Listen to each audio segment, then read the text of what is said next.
Good morning, everyone, and welcome to Mountain Harmony Gardening. I'm Kristen, and today we're doing a garden tour.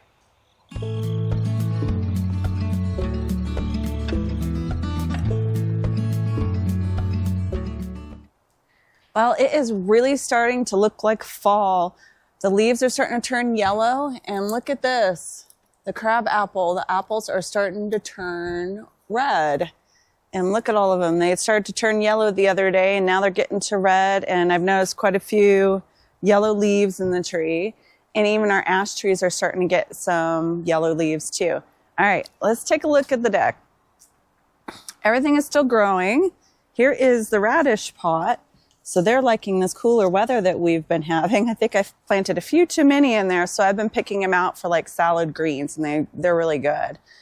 I have also found that ivy and the asparagus fern really like it up here compared to my other planter where the geranium's fine, the snapdragons are okay, but everything else has pretty much died back.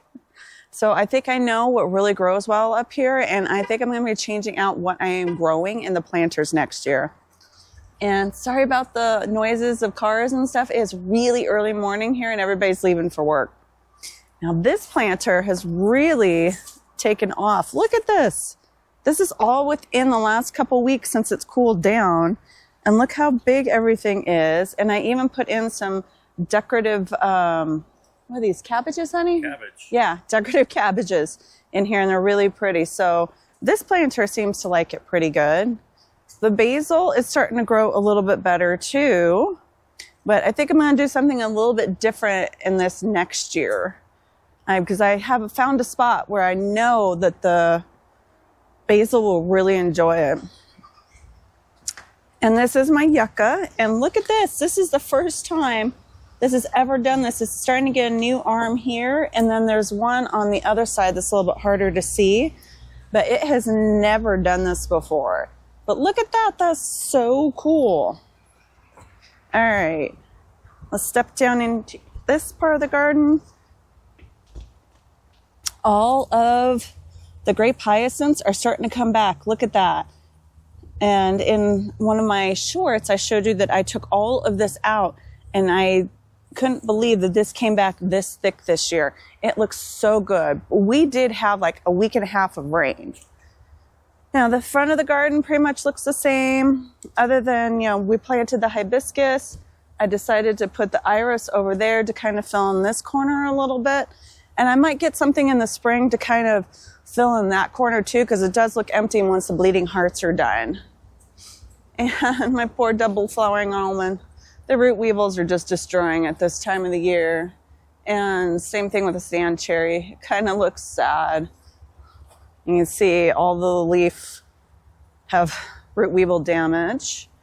My other hibiscus didn't get as large this year, and I'm thinking maybe about transplanting it into a little bit of a sunnier location next year, maybe on the other side of the garden, just to give it a little bit more sun and plant some more shade-loving plants here, because the sun kind of comes like right about here, and that's all we get.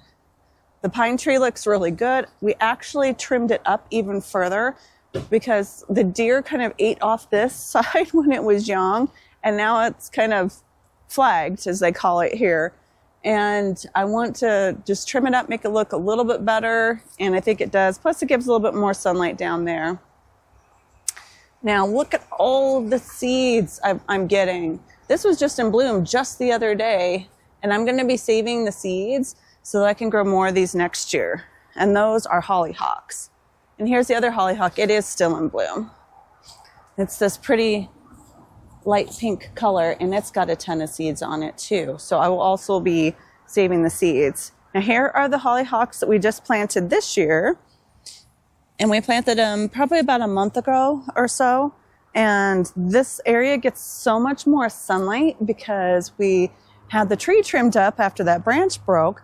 So I think that these will do really well next year. All right, on to the middle of the yard.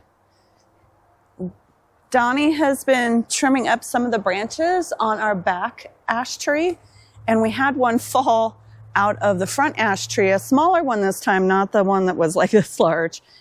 But what I want to do in this area is, you can see that the bricks, like, they keep getting like knocked over and everything. So I think I'm actually going to cement them in next year.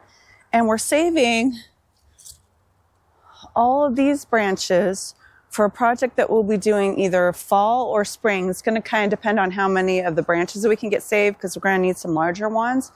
And we're going to be putting in a fence right here. And I'm going to be doing another arbor, just like my one going into the Japanese garden, right here too, so I can grow something up and over it, kind of to differentiate between the front yard and middle backyard. And I want to make it look really whimsical. And I've seen these types of fences on Pinterest, and I thought, oh, that looks really cool. And it would match my arbor that I've had over there for, oh gosh, a long time now, probably like 6-7 years. This part of the garden is doing pretty good, other than the grasshoppers have been eating, we've had a bad grasshopper year, but they've been eating all the raspberries. But everything down here is filling out. Like this hosta's blooming and everything else is starting to fill out really nice. The fern is doing well. And this time of the year, the columbines do die back, but they didn't die back as fast as the ones over there. Look at the coleus. Oh my goodness. I am so happy with these planters. So part of these I grew from seed, or I saved cuttings from last year, and part of them I bought, and then I bought a couple other plants to kind of fill in. And I think, oh yeah, we even have a snapdragon over here too.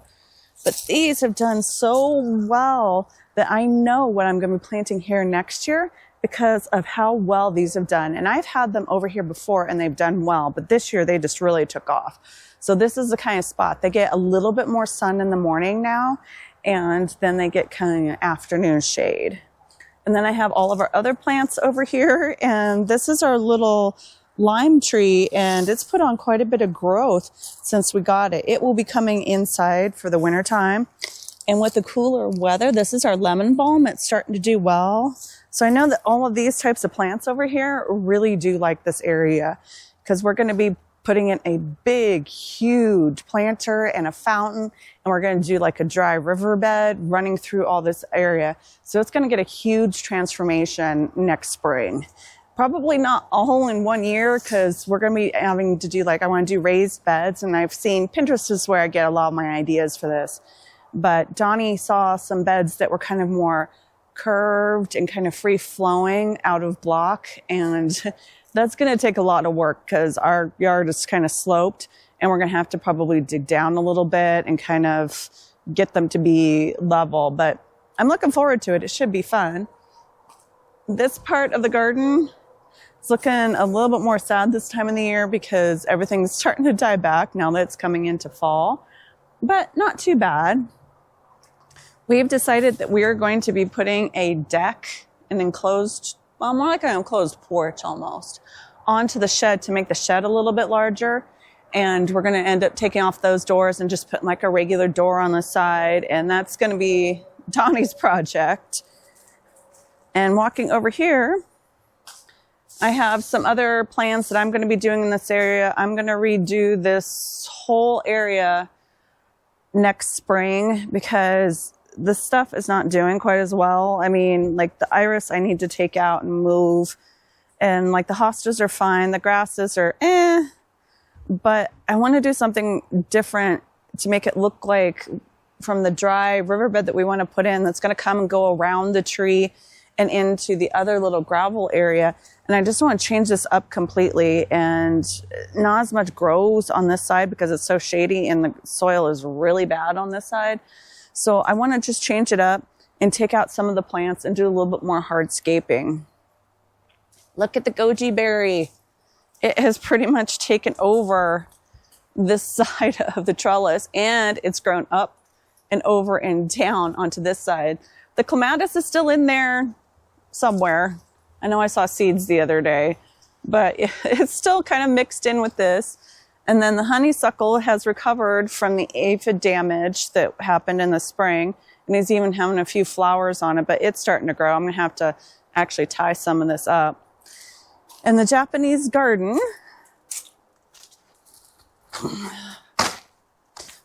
the herbs have definitely taken over. And this time of the year, coming into fall, is when I'm going to be starting to harvest a lot of herbs to dry them and kind of cut everything back. The gladiolas did not flower at all this year, so I'm going to have to dig them up and divide them probably in the spring, because I don't want to do that coming into the fall and have them go into like transplant shock or anything like that. I would like to keep them.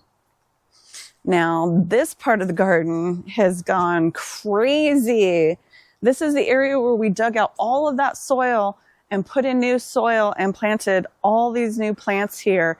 And they are loving it. The smoke bush looks really pretty. I mean, I've even got like nasturtiums, the dahlias. Look at these pretty dahlias.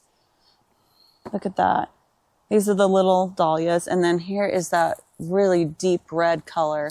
So the dahlias have really liked this area, and I have so much blooming in here. Oh, here's the big dahlia. This is my original dahlia. Here, I'll move the leaves out of the way so you guys can get a look at the flower. But standing next to it, you can see that this is almost as tall as I am. It loves this spot. No matter where I plant it in the garden, it loves it. And you'll get a video in the fall of me digging them all up. Now this, oh my goodness. Okay, so I think I finally found a sweet spot for me to grow hollyhocks, because normally the plants don't get this large the first year. Even though this hasn't flowered, I have never had one get this large. And I planted the echinacea next to it, and it's like getting shaded out. So I might have to move the echinacea next year somewhere else. But I know that this spot, this is going to do really, really well next year. Now I have our other red dahlias, and they are just going crazy this year. I keep having to stake them up, but the flowers are so pretty, and it has flowered profusely like this for a really long time. And we've got some more nasturtiums and some snapdragons and a sunflower that Landry has not destroyed. I think it's because it's leaning out over this part of the garden that he hasn't been able to get to it. So I learned something. Plant the sunflowers closer this direction so that they kind of, and if I can kind of get them to go this way, Landry doesn't get to them. And now the bees have something, you know, some flowers left for them, and they love sunflowers. The Asian pear did wonderful this year. The pears were a little bit smaller, and we have one little pear left on this tree. Now for the red Bartlett pear over here, it is starting to turn red, not completely, and those are larger pears, and we only have 3 on that tree. So those harvests would probably be a little bit later on, but this one we had probably, I think it was like 10 pears on it, and they were smaller, but they turned out so good. Oh my goodness, they were really delicious. Okay, on to my zucchinis. I am really enjoying using the vertical method, but because we had smoke and we couldn't come outside hardly at all because it was like you couldn't see each other across the yard. There was that much smoke from the wildfires this summer. And then we had rain. I haven't been able to get out here as much to maintain them. So they're a little floppy. And we even had one of them break, but I just tied it back up and it did fine. And I thought I was going to lose the plant, but it is still growing. And you can see we've got like a zucchini on there. And doing this method makes it really easy for you to be able to see the zucchini. It doesn't mean we always get out here to harvest all of them, but I think this method works really good. But one thing I think I want to try to change up next year is I want to have Donnie custom make some cages to put around them just to kind of help hold them up just a little bit more, so I can tie them to the stake, and then I can also have that kind of just extra support because it seems like they need it. Now the peppers, this is a banana pepper, and then here are some of our yellow jalapenos that we're trying out this year. Did really good. And then look at this plant. I thought this was yellow jalapeno. Apparently it's not. It's something else. But it is just absolutely loaded with peppers. So they have been kind of shaded in this area, and they seem to really, really like it. So now I know that they actually can handle a little bit of shade. Now coming over to the cucumbers, look at this. Okay, so Garden burnout is real, like I said in the last couple of videos ago. I need to get out here and start harvesting those. We will be juicing some of those and then just, you know, slicing them up and eating them. And then next are the rich sweetness melons. And look at that. They are ready. I harvested the first large one that was over here in this area yesterday and we ate it. It was so good. And when they're ready, they fall off the vine. So I came out here and it was laying on the ground and I was like, oh, perfect, it's ready. So we've got so many of them throughout the garden. Like this one right here is probably going to be ready next just because it's the deepest of color. And you can see we have some black cherry tomatoes. This plant is the one that got diseased and we had to top it, or I had to top it off. And it really hasn't recovered great. Look at this. I've been saving. I haven't picked them because I wanted to show you all these. Look at this. Look how large that is compared to my hand. So the Kellogg breakfast tomatoes have turned orange and we're going to harvest those and probably make salsa out of them. Now here is the spoon tomato and we have so many spoon tomatoes. And here, let me put my hand up and you can kind of see how small they are. They are really good to eat. We've been putting the black cherry tomatoes and the spoon tomatoes in Sebastian's lunch. He absolutely loves them. And we've got our basil down here that I need to start cutting back a little bit. The garden's a little neglected right now. I'm kind of over it to a certain extent. I mean, I love seeing the tomatoes, but I've been sick for almost 2 weeks. And so that's another reason it's getting neglected. So the pumpkins are starting to die back. This is totally normal this time of year for them to start kind of looking like this. And I will keep up on, you know, like trimming off the leaves and such, but the pumpkins are not quite ready to harvest. Gotta wait until the stem completely dies back. And then our largest one is down here. And then we have a smaller one over here. And we do have a couple of gourds. So look at that one. Look how large that is. Isn't that cool? And then there's a few others kind of hiding out in all this mess back here. Okay. So here's garden burnout. Look at this. And you can see down the side of the shed. You know, my garden is definitely not perfect. It gets messy like this all the time. And I should have just picked up this mulch and gone and put it in the paths. I've been lazy. And I'm like, this time of the year, it's like, okay, I'm kind of tired. I need a break, you know, smoke, rain, got sick, you know. And so that's where it's like, you know what? This can just stay. All right, let's walk over to where the Three Sisters bed was. And I can show you that because if you saw last week's video, we took the whole entire bed down. And look at this area back here now. It is so open that I went ahead and I put a couple of our grow bags in the area. And one of the tomatoes fell off when we were using it or moving this. And so it's actually starting to turn ripe. But the tomatoes have done okay in this bags. And then the peppers, not so much. They just did not like this, even though I do have some peppers on here. And the carrots, they haven't done fantastic either. So I'm not exactly sure that in our area, I think it's because it gets so super hot that the grow bags do well. I'm going to give them another chance next year, and I'm going to grow something completely different in them because you notice I had 5 at the beginning of the season and I'm only down to 3 and none of them are doing fantastic. So I need to find out some other method of maybe grouping them together to try to keep them more moist or something else to do with them, because in our climate, with it being so dry, I don't think they work great. Maybe next time I get like the lined bags instead of these ones, maybe just to keep in a little bit more of the moisture. Here is our other goji berry. Look at that. And next Friday's videos, which will be in a few days after this one comes out, I'm going to be harvesting the whole entire garden and showing you what I got. The raspberries did not do as well this year because all of a sudden it just got hot and they actually dried up on the plants. But we have been getting a little bit of a fall harvest.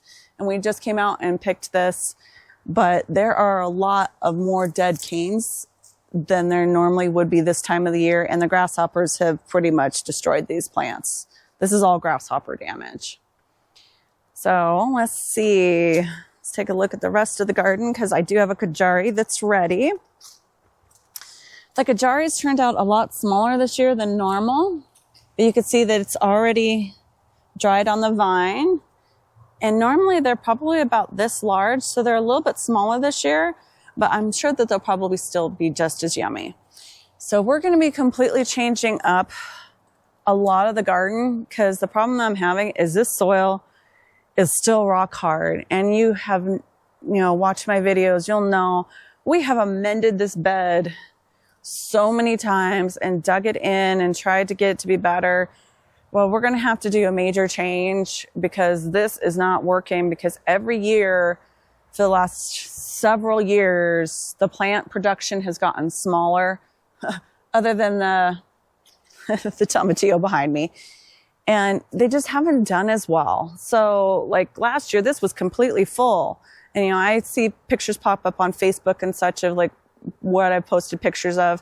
And I know that this year, it was a weird year. Stuff is not doing as well as I would have liked it to have done. But I have to, celebrate the wins, like the tomatillo back here, who's about ready to come out of its cage. And, the other melons we've gotten, the cucumbers, and so they're in the zucchini. They're like bulletproof.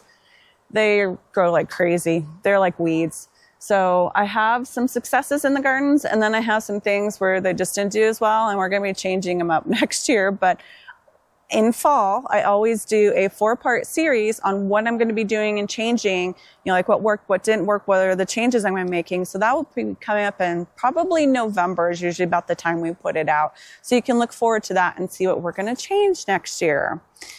So thanks for watching, everyone, and coming along on my garden tour. And thank you to all the wonderful new subscribers. I hope you guys are sharing my videos because by the end of September, I would like to be up to 1,000 subscribers.